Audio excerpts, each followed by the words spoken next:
when I was doing the review, there was just so many red flags that I saw in it, like the label. You know, when you make a USDA label, you have to put in batch numbers, because if something were to be recalled, you have to be able to trace it down to the salt and pepper that is in something.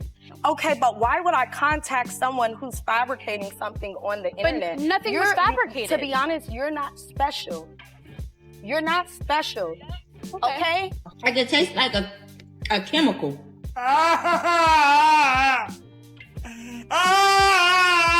The pink sauce drama didn't start as some huge business move like people think. It actually began super small. A woman calling herself Chef P claims said she worked as a private event caterer for celebrities. One day, just messing around in her kitchen, she mixed up a bright pink sauce. At first, it didn't seem like anything major, except for one thing. The color was wild, neon pink, loud, impossible to ignore. It practically glowed on camera. Then she started pouring it all over random foods, and the internet instantly locked in. People weren't even asking about the taste. They were stuck on the shock factor. The look alone pushed it everywhere. Curiosity hit hard. Everyone wanted to know what it tasted like, what was inside it, and why it even existed in the first place. Instead of slowing down or bringing in food safety pros, Chef P jumped straight into hustle mode. She launched a website, set the price at $20 a bottle, and started shipping it straight from her home. That's when everything went left fast. The sauce had dairy in it, including milk, which goes bad quickly, but it was shipped with no preservatives and no temperature control at all. These bottles were traveling in peak summer heat, sitting in hot trucks for days, sealed up tight. That's the kind of setup that can turn risky real quick. Definitely not worth $20 a bottle, but we support small businesses. I don't know if she's fixing things or not. That's not my problem. Today, when I went to go open it, something is not right. The smell that's coming out of this bottle, something is wrong. It's rotten. There is a piece of glitter. The results were ugly. Customers started opening their packages and something felt off right away. Some bottles had a weird smell. Others had strange textures that didn't look normal at all. A few even showed clear signs of spoilage the second the cap came off. It got worse. Some bottles showed up swollen, leaking, or completely burst open because of gas building up inside. That alone was a serious red flag, but it didn't stop there. Multiple people said they felt sick after eating the sauce. Health experts later warned about the risk of botulism, which can happen when bacteria grows inside sealed, airless containers. That's not some small stomach issue. It can be life-threatening. My royalty is supposed to be paid to me before any expenses. When I received my royalty for Q1, it was paid to me before any expenses. Now that I'm uncomfortable and they know that I would have been hiring legal help, they make this bogus excuse as to why they're putting expenses on top of my royalty. It does not work like that. Sauce has a unique taste, it tastes like its own thing. You can't really compare it to anything else. At that point, this wasn't internet hype anymore. It had crossed into a real public safety problem.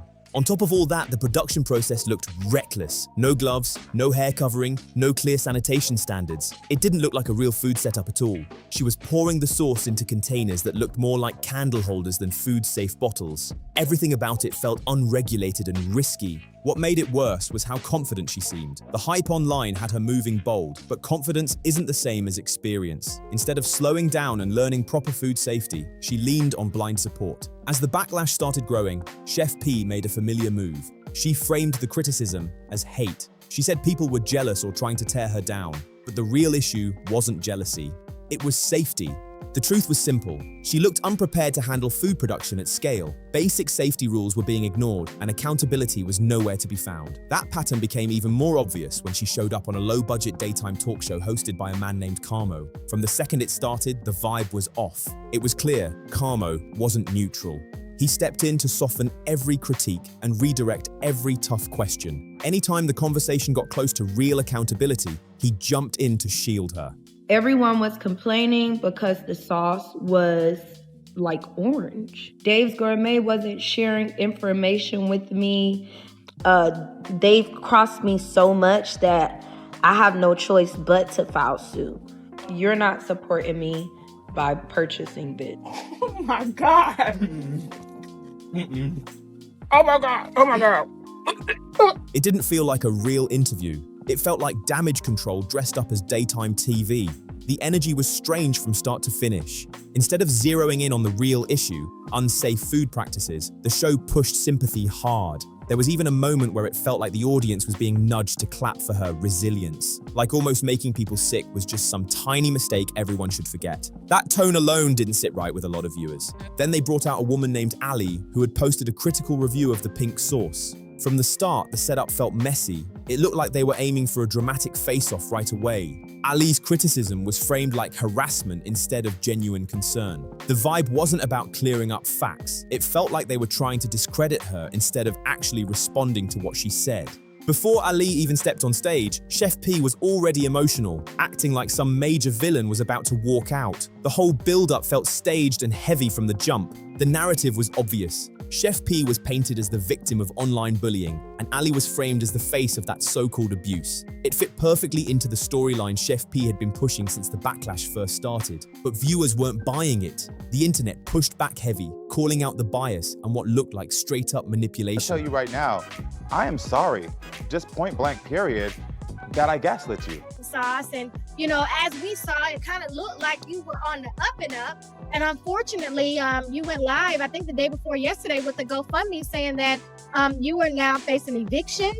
You don't have food in your house, your phone is off right now, so you're at a Starbucks just doing this interview, and you don't have any money to your name. The backlash got so loud that Carmo eventually had to return to his show and apologize. He admitted the segment didn't come across the way he meant it to. That alone said a lot. The damage control was clear. Then, out of nowhere, the plot twisted again. Instead of facing major consequences, Chef P got a business opportunity. A man named Dave Hershoff, the owner of Dave's Gourmet Sauces, stepped in with an offer. He signed her to a full 360 food deal, promising to legitimize the pink sauce the right way.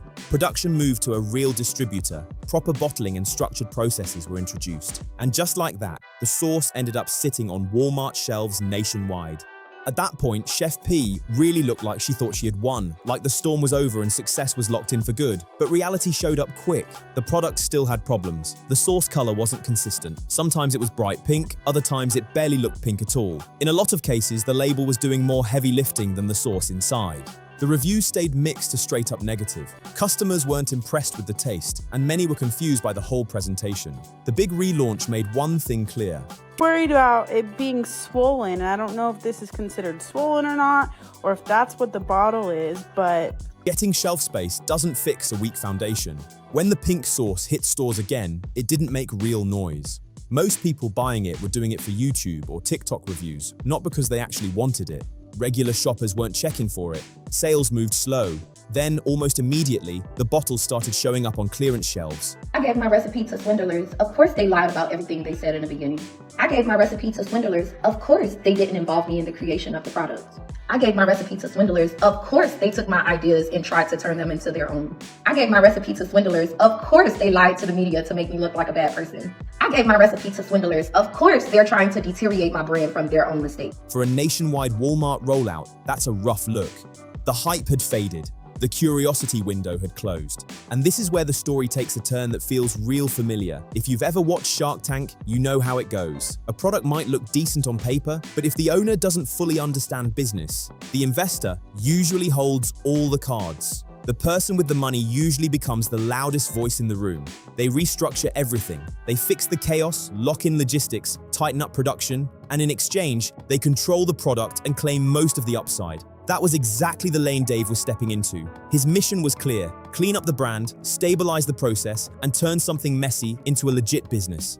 On paper, it sounded smart, but the real issue never went away. The product still wasn't connecting with customers. No amount of polished bottling or corporate structure could wipe away the reputation damage trailing behind that sauce. That misread changed the whole game. Once it became obvious the bottles weren't flying off shelves, Chef P switched right back into defense mode. I think she's one of the people that you said kept on with the harassment, right? Yes.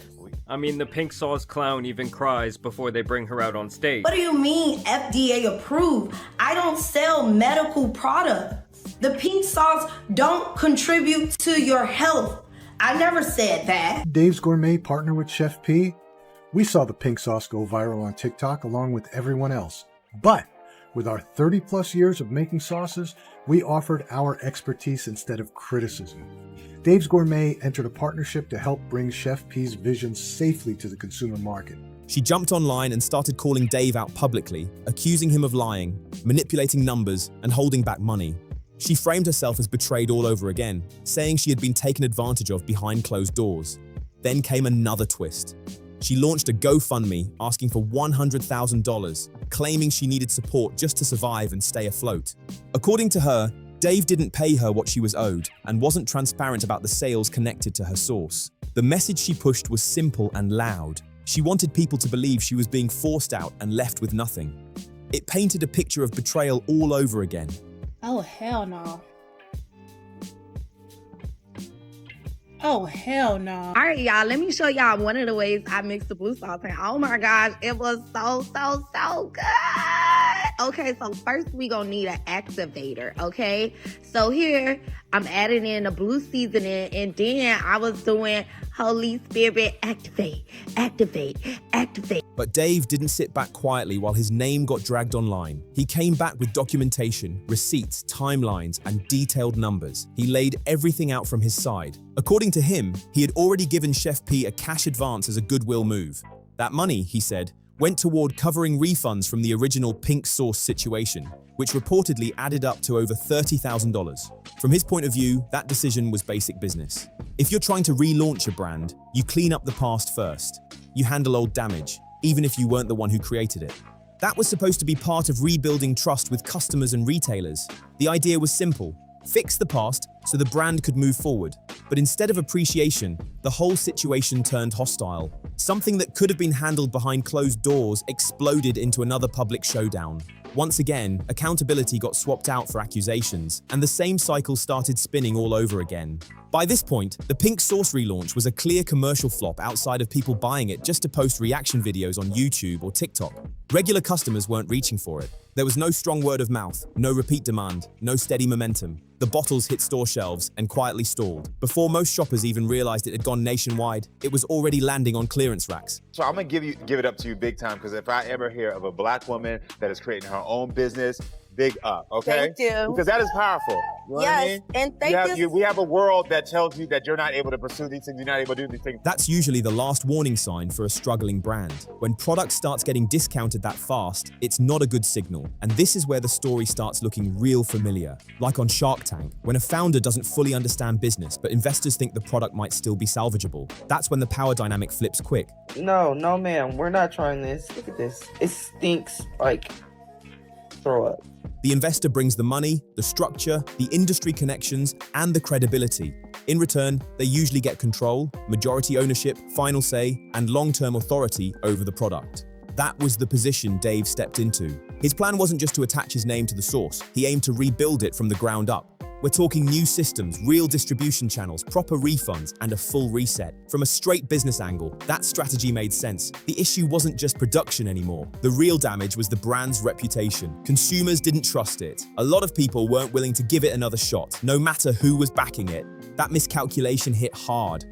Once the sales numbers didn't meet expectations, Chef P moved right back into survival mode. She returned to the internet and started accusing Dave of wrongdoing, putting the conflict back in the public eye instead of keeping it behind the scenes. Public posts, vague claims, and emotional messages started flooding her pages. She framed herself as misled and shortchanged, saying she wasn't paid properly and that sales numbers were being hidden from her. The tone was heavy and dramatic. It painted a picture of someone blindsided by a deal she thought would save everything. Then the GoFundMe went live. She asked supporters for $100,000, saying she needed help just to stay afloat. The message behind it was loud and clear. She wanted people to believe the partnership had left her stranded and financially hurt. Once again, responsibility shifted outward. The blame landed on the person who had stepped in to stabilize the business. Dave answered directly.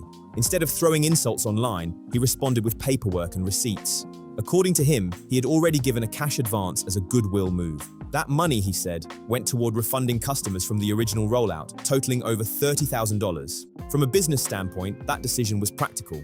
You can't rebuild trust without cleaning up old damage. Even if you didn't create the original mess, you fix it if you want the brand to survive. What was supposed to be a fresh chapter turned into another public meltdown. Get a fucking deal, Dave's Gourmet. Get more Black people, because I feel like our faith is snatched from us from when we young, you know? Oh, don't tell us, don't report this on your taxes. You ain't gonna be able to get food stamps. Don't do this. And then you hide yourself. You get so used to taking the shortcut or... By that stage, the pattern was hard to ignore. When things worked out, the credit stayed close to home. When things went wrong, the blame always went outward. And just like that, the pink sauce story kept spiraling instead of ever really stabilizing. Looking back now, this is probably something Dave can laugh about. On paper, it looked like a smart investment. In reality, it turned into a non-stop headache that just kept growing. Honestly, Chef P was fortunate the situation ended where it did. A defamation lawsuit wouldn't have been impossible, and Dave could have pushed much harder if he chose to. But he didn't. He stepped back and let everything fall apart on its own. That decision said a lot. And just when people thought the saga was finally over, another twist came out of nowhere. After all that fallout, Chef P tried to quietly launch a new version of the sauce behind the scenes. This time, it was a dry packet that customers had to mix themselves. She still called it pink sauce. Then she doubled down and introduced something called blue sauce, which felt like a sequel nobody was asking for. Even after the original products crashed and burned almost 2 years ago, she never stopped pushing. To this day, she still promotes the sauce like it's the next big thing. She's even claimed it will one day be bigger than ketchup, like everything that happened before just disappeared. The confidence never dropped, even when the results clearly did. But the bigger lesson here isn't really about sauce. It's about jumping headfirst into an industry without fully understanding how it works, then refusing to adjust when mistakes stack up. And let them know, hey, the shipment got damaged. We're aware of this. We will either refund you or send you a brand new bottle of pink sauce. Letting them know, like, hey, we care. And you handled your business like a boss. She was like, I made a mistake. I'm going to rectify it. Yes. Every time accountability showed up, the pattern looked the same. Shift the blame, frame it as an attack, move on to the next idea without fully fixing the last one. What makes it tough to watch is how avoidable it all was. This didn't have to spiral like this. She could have stayed in catering, built credibility step by step, partnered with experienced food manufacturers, and grown the right way. That path may not have been flashy, but it would have been solid. Instead, trust got burned in public. The brand became more of a meme than a movement. Not some misunderstood entrepreneur story, but a cautionary example people reference when talking about what not to do in business. At this stage, the pink sauce saga mostly lives online as a strange piece of internet history, something that started with curiosity and ended with disbelief. It's wild how a simple kitchen experiment turned into a nationwide rollout, public fallout, retail clearance, and non-stop drama, all because confidence kept overpowering common sense. Now I really want to know your take. Do you think she ever had a real shot at making this work? Or did the early decisions lock in the outcome from the start? Let me know your thoughts in the comments. If you enjoyed this breakdown, make sure to like, share, and subscribe to Fame Rant Daily for more deep dives into influencer and media industry drama, power abuse behind the scenes, and the stories that don't get talked about enough. This story might be over on TV, but online it's far from finished and the next one is already lining up. I'll see you in the next video.